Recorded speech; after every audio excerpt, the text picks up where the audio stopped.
Assalamualaikum warahmatullahi wabarakatuh. Pada kesempatan kali ini, saya Alifa Fitri Raihani dan kelima rekan saya Amelia Nur Idayani, Andika Dwi Mustaqim, Beni Sulistiawan, Dea Fatika Paradani, dan Hermawan Susanto akan memaparkan hasil diskusi kami pada topik 5 ruang kolaborasi. Apa pandangan masing-masing anggota kelompok tentang pendekatan, strategi, metode, dan teknik pembelajaran yang diterapkan sebagai scaffolding pada SPD yang mempengaruhi proses pendidikan serta pembelajaran?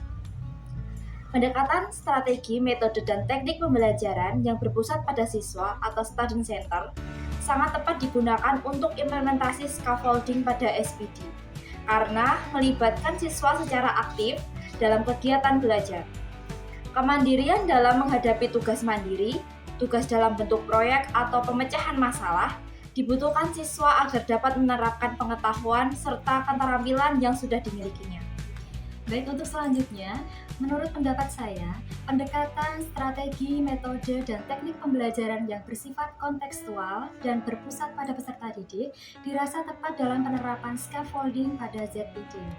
Pendekatan, strategi, metode, model, dan teknik yang dapat digunakan dalam implementasi scaffolding pada ZPD saat proses pembelajaran adalah dengan menggunakan pendekatan saintifik, strategi inquiry, metode diskusi dan eksperimen, model guide inquiry, dan teknik tanya jawab.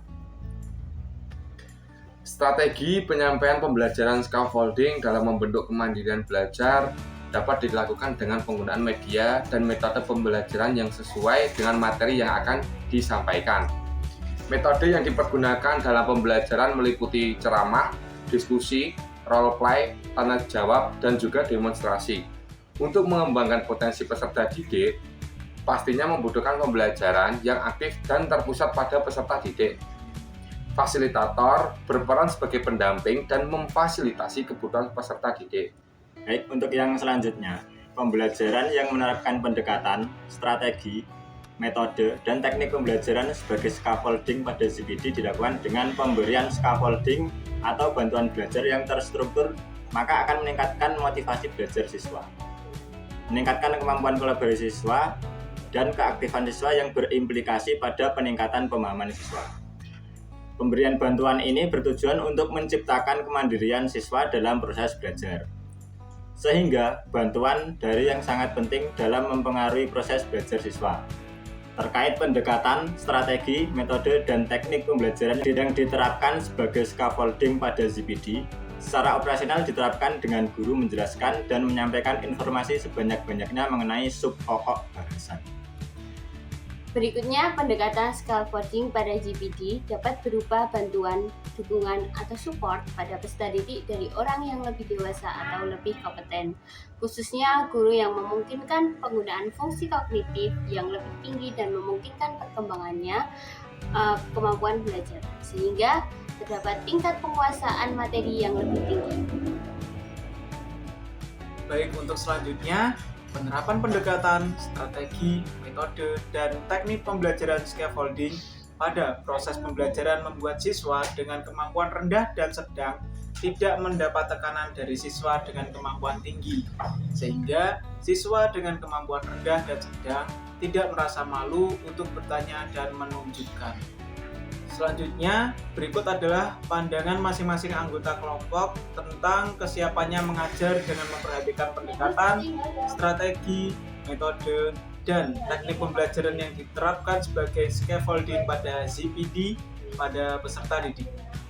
Untuk pandangan yang pertama, sebagai calon guru profesional, saya harus siap dan sanggup untuk menerapkan pembelajaran yang memperhatikan pendekatan, strategi, metode, dan teknik pembelajaran yang diterapkan sebagai scaffolding pada ZPD tiap peserta didik. Penerapan scaffolding pada ZPD dan proses pembelajaran diharapkan dapat meningkatkan motivasi dan semangat belajar pada peserta didik. Adanya proses bantuan secara bertahap juga diharapkan dapat menciptakan kemandirian peserta didik dalam proses pembelajarannya. Yang kedua, dengan memperhatikan pentingnya penggunaan scaffolding pada proses pembelajaran, saya siap mengajar dengan memperhatikan pendekatan, strategi, metode, dan teknik sebagai scaffolding pada GPD peserta didik. Hal ini juga sebagai upaya menghadapi peserta didik yang memiliki karakteristik yang beragam, sehingga menuntut guru untuk memahami scaffolding sebagai bantuan belajar bagi peserta didik demi tercapainya tujuan pembelajaran. Adapun bantuan tersebut berupa pertanyaan, petunjuk, arahan, atau dorongan. Kemudian yang ketiga, sebagai calon guru, saya siap untuk melaksanakan pendekatan, strategi, metode, dan teknik sebagai scaffolding pada GPD peserta didik. Implementasi scaffolding dalam GPD ini nantinya akan saya terapkan pada pelaksanaan pembelajaran hingga asesmen yang dilaksanakan oleh peserta didik. Diharapkan dengan implementasi tersebut akan dapat membangun semangat belajar peserta didik di kelas. Untuk yang selanjutnya, sebagai calon pendidik, saya harus siap dalam menerapkan scaffolding dalam GPD di kelas saya nantinya.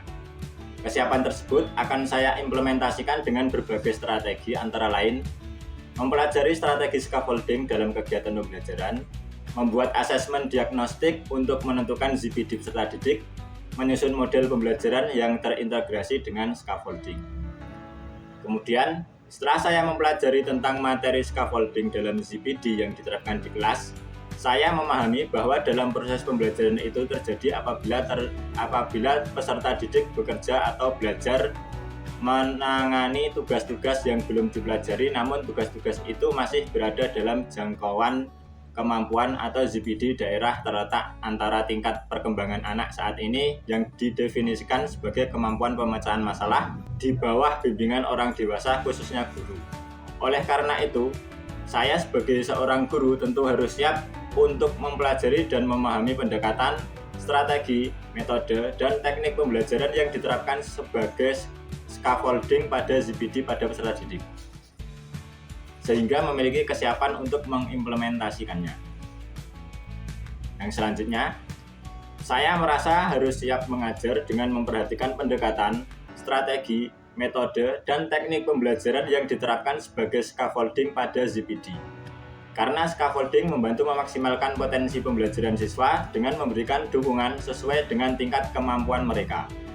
Melalui pendekatan yang sesuai, guru dapat merancang pengalaman pembelajaran yang menantang namun masih dapat dijangkau oleh siswa. Berikutnya yaitu persamaan dan perbedaan. Persamaan.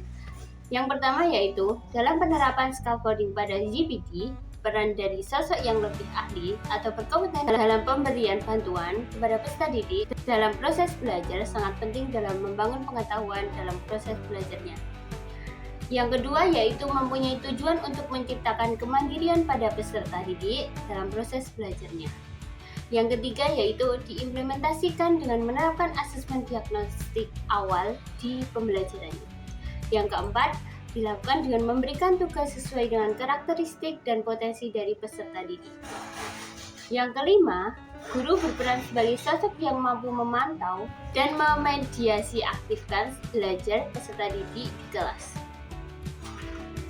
Kemudian untuk perbedaannya, yang pertama, dalam hal pelaksanaan scaffolding pada peserta didik secara terstruktur yang bertujuan untuk meningkatkan motivasi belajar peserta didik, meningkatkan kemampuan kolaborasi peserta didik, dan keaktifan peserta didik di kelas.